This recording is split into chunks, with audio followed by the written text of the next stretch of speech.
Herkese selam. Videoma hoş geldiniz. Günlerden temizlik. Bugün odamı birlikte temizleyelim istedim.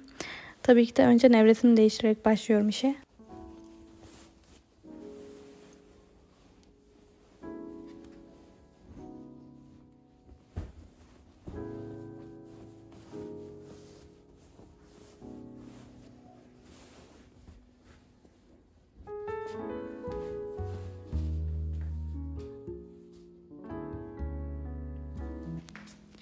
Bu tarz vloglarımı özlediğinizi düşünüp çekmek istedim. Çok fazla araya girip videoyu bölmek istemiyorum. Siz çayınızı kahvenizi alıp sakince bu videoyu izlerken ben de temizliğimi halledeyim. İyi seyirler.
Bakalım.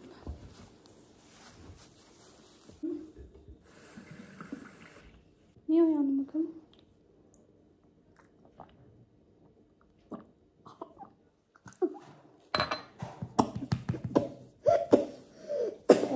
Hoş kuşum benim, gel.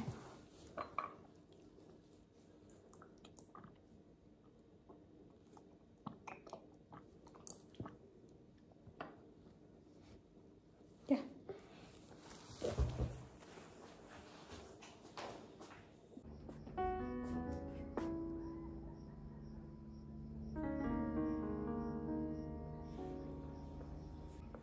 Merhaba de. Merhaba. Merhaba arkadaşlar. Halamın kanalına hoş geldiniz.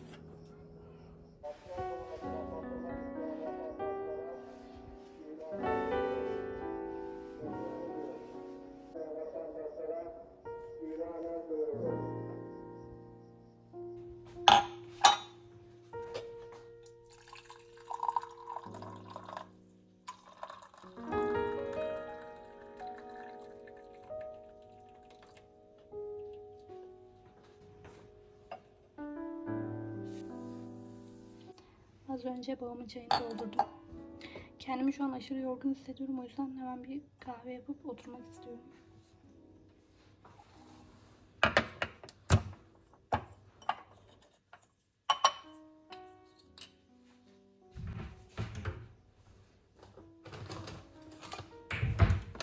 Şunu da doldurayım.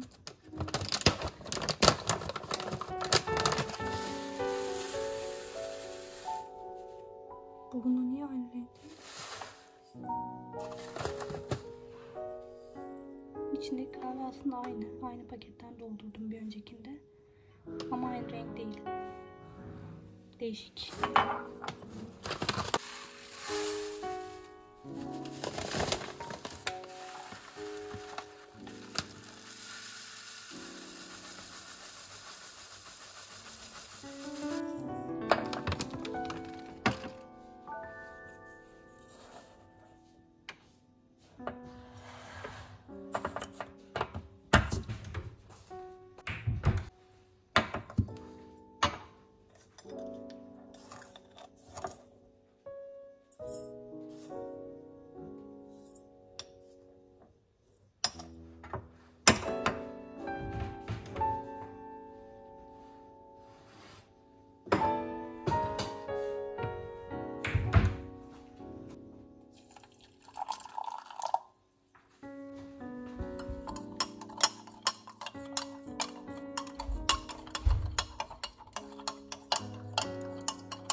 Normalde ya kahveyi ya da sütü frençlerim.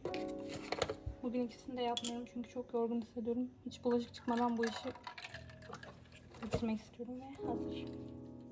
Daha şekilli şükürlü olabilirdi ama gerek yok.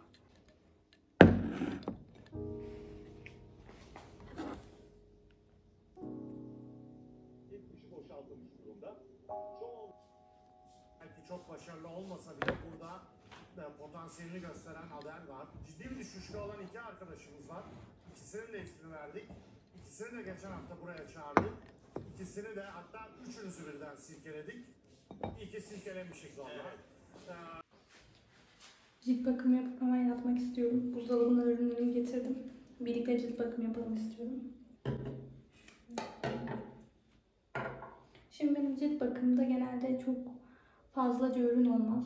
Genelde ya her sabah ya da her akşam yapmaya çalışıyorum. Sabah yapmadıysam akşam yapmaya çalışıyorum. Tabii ki de atladığım zamanlar da oluyor. Biraz onlardan bahsetmek istedim. Ben yeni düzenli olarak cilt bakımı yapmaya başladım. O yüzden henüz böyle bu konulara aşırı hakim değilim. Ben bu markanın ürünlerini kullanıyorum şu anda. Denemek amaçlı. Öncesinde şu toniğini almıştım. Bu arada reklam falan değil. Yani sadece kendim kullandığım için söylüyorum. Öncesinde bu cilt toniğini almıştım ve yüzüme çok iyi geldiğini gördüm. Sonrasında bu bana hediye geldi. Bu da Bu ikisini beğendiğim için bunu da kullanmak istedim, merak ettim. Toniği benim cildime çok iyi geldi. Benim cildim hassas ve egzamalı bir cilt. Ve böyle her ürünü kullanamıyorum. Doğal ürünleri kullanmak istiyordum. Yani doğal olması benim daha çok ilgimi çekiyor ve hani yüzüme her şeyi sürmek istemiyorum. Her maddeyi sürmek istemiyorum. Kullanıyorsam doğal olanı kullanmak istiyorum. Şu anda bu markayı tanıdığım için bunu kullanıyorum. Bunun cildime iyi geldiğini hissettiğim için bunu kullanıyorum ama ilerleyen zamanlarda daha da güzellerini bulursam ve sizin de bildikleriniz varsa bana söylerseniz mutlu olurum. Bu da bu şekilde. Şimdi bunları uygulayacağım. Bunu bugün uygulamayacağım. Genelde uyguluyorum. Genelde düzenli olarak her cilt bakımı yaptığımda bunu uyguluyorum ama bugün uygulamayacağım. Sonra toniğimi kullanıyorum. Sonra yüz serumumu kullanıp cilt bakımını tamamlamış oluyorum. Şimdi yüz serumumu kullanacağım. Bu da yine dolaptan çıktı. Taze taze. Bundan da yüzüme birkaç damlatıyorum ne kadar gerekiyorsa. Bu şekilde yüzüme uyguluyorum. Bir tane daha ürün göstereceğim ben. Bunu da ben yeni aldım. Instagram'da görmüştüm, sonra merak ettim ve denemek için aldım. Eğer isterseniz size de zaman geçtikçe bilgilendiririm. Şu anda yeni kullanmaya başladım. 2 kere kullandım. Yüzümdeki siyah noktalar ve sivilce lekeleri için bunu aldım. Bu şekilde bunu da göstermek istedim. Cilt bakımı bu şekildeydi. İzlediğiniz için çok teşekkür ederim. Günüme eşlik ettiniz ve beni mutlu ettiniz. Videolarımda görüşürüz. Hoşçakalın.